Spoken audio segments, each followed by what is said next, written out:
Hello everyone, BA BSc BCom second year की जो foundation English है उसके हम क्वेश्चंस कर रहे हैं। इन क्वेश्चंस में से एक भी क्वेश्चंस बाहर नहीं होगा। पहला जो चैप्टर है उसके क्वेश्चंस हैं। फर्स्ट क्वेश्चन है, who does the poet mean by they in the first line of the poem. तो कविता की प्रथम पंक्ति देश से कवि का क्या आशय है। तो the poet refers to the people who belong to old generation, यानी कि कवि का आशय उन लोगों से है जो पुरानी जनरेशन से हैं, पुरानी पीढ़ी से हैं। What will the result if the tree are not taken care of, यदि वृक्ष का स्थान ना रखा गया तो क्या परिणाम होगा। If the care of trees is not taken care then the green landscape of earth will change into a dusty one, यानी कि जो ग्रीन लैंडस्केप है जो धूल धूसर में परिवर्तित हो जाएगा, जो हरा भरा जो भूतल है हमारा। What does the poet mean by whispering of leaves would go silent, तो पत्तियों की फुसफुसाहट शांत हो जाएगी से कवि का क्या तात्पर्य है।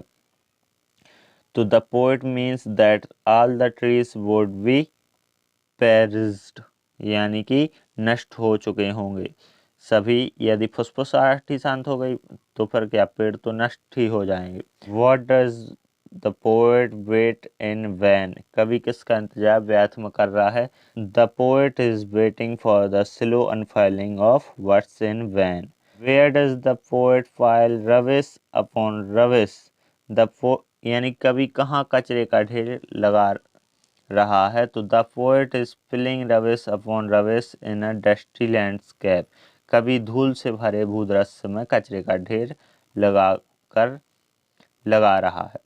What is the purpose of piling rubbish, कचरे का ढेर लगाने का उद्देश्य क्या है।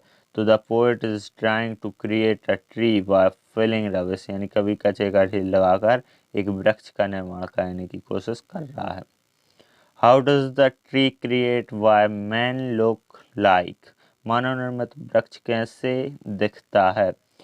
Its shape is right but nailed branches lean upon the wind and plastic leaves colour to the thing, यानी उसका आकार तो सही परंतु कीलों से लगी डालियों पवन पर झुकी और प्लास्टिक की पत्तियां टहनियों की रंगत दे रही हैं, यानी कि प्लास्टिक जो आर्टिफिशियल ट्री है उसके बारे में ये बताया गया है।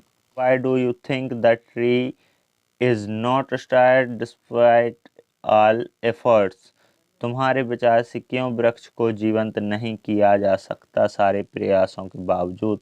तो the tree is not stirred up because it is made up of dead material, यानी वृक्ष को जीवंत नहीं किया जा सकता क्योंकि मृत वस्तुओं से निर्मित है।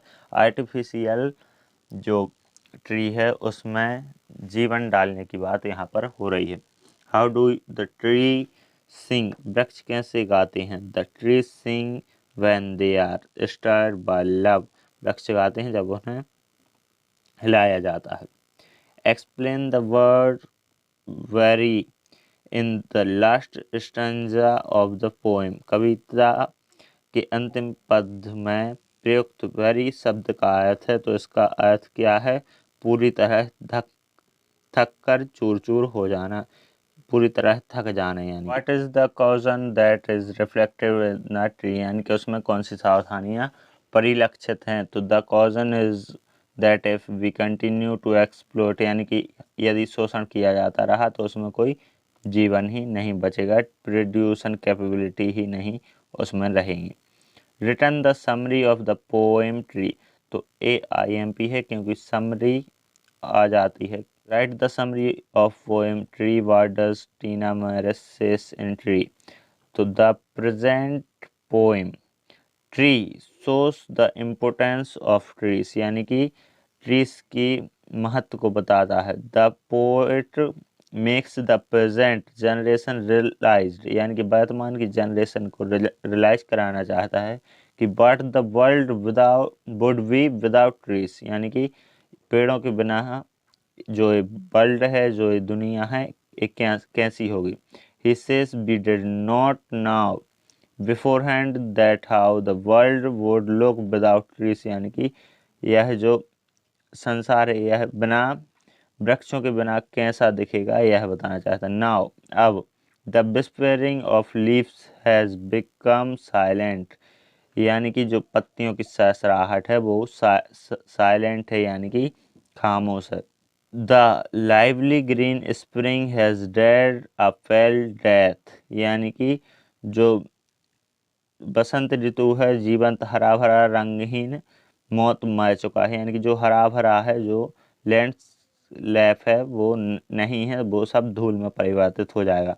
Everybody is trying to create a tree by filling up rubbish, यानी कि सभी लोग कचरे के ढेर पर जमा करके एक वृक्ष बनाने का प्रयास कर रहे हैं। The tree so created looks right in shape but he has neither colour nor life, सभी आर्टिफिशियल ट्री तो बना रहे हैं लेकिन उसमें ना वैसा कलर है और ना उसमें लाइफ है। No word is going to open up in a flower nor the tree is going to sing no matter how much you stir it, यानी कि उसमें ना कोई फूल है ना ही वह वृक्ष कोई गीत गाएगा चाहे वह उसे कितना भी हिला ले। इसकी समरी हो जाएगी। सिर्फ एक बात समझ भर लेना है तो उसके समझ कर आप लिख सकते हैं इंग्लिश में ट्रांसलेट करके। आगे क्वेश्चन हम नेक्स्ट वीडियो में करेंगे, तब तक के लिए चैनल को लाइक शेयर एंड सब्सक्राइब करें। Thank you.